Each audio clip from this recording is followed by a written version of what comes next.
Bonjour les CPC1, j'espère que vous allez tous bien. Aujourd'hui, je vous propose une nouvelle petite lecture offerte. Alors, si vous vous rappelez, avant qu'on soit en confinement, il y avait les dames de la bibliothèque qui étaient venues nous présenter les livres du prix Nord-Isère.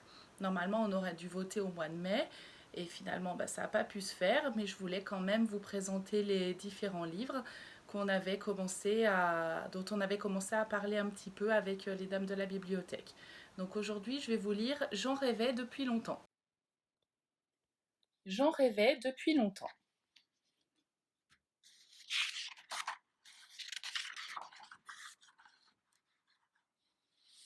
Ça faisait si longtemps que j'en réclamais un, que lorsque je l'ai vu, je n'en croyais pas mes yeux. Je me suis approchée et mon cœur s'est mis à battre très fort. Je l'ai tout de suite trouvé très mignon avec ses grands yeux mouillés. Il a fallu qu'on s'habitue l'un à l'autre. C'est souvent comme ça avec les nouveaux amis.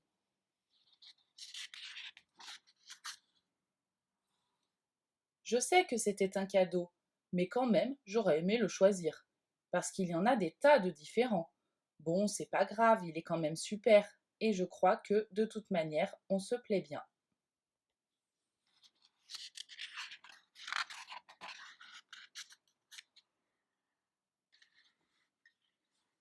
Je dois le sortir tous les jours, même quand il pleut.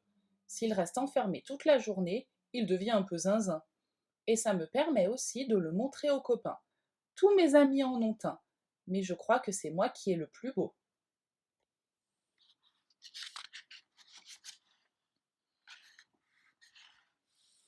Il a pris la mauvaise habitude de fuguer. Je peux le chercher toute la journée. Il rentre toujours au bout d'un moment, mais quand même, je me demande où il peut passer tout ce temps.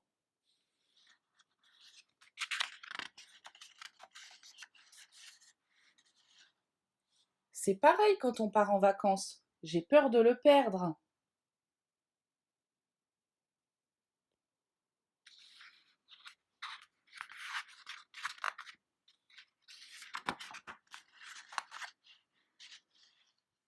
Le canapé, normalement, c'est ma place. D'ailleurs, je n'aime pas trop qu'il monte dessus. Mais exceptionnellement, ça arrive qu'on regarde la télé ensemble en mangeant des chips et parfois il s'y endort.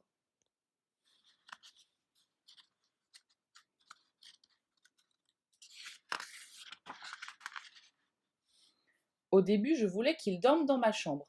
On a essayé, mais c'est pas possible. Il ne veut jamais aller se coucher et il prend toute la place.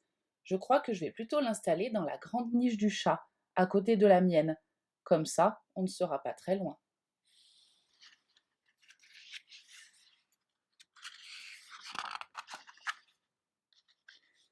J'ai essayé de lui apprendre à manger par terre comme tout le monde, mais je vois bien qu'il préfère être à table. Il est très difficile, il n'aime rien. Par exemple, c'est un peu bizarre, il n'aime pas les croquettes.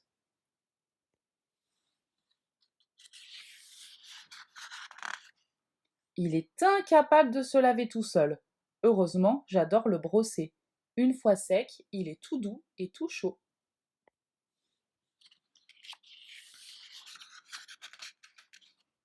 On a un jeu tous les deux. Il lance un bâton et je dois aller le chercher. Je lui ramène et il le relance. Ça peut durer des heures, il adore ça. Moi, je dois avouer qu'au bout d'un moment, je m'ennuie.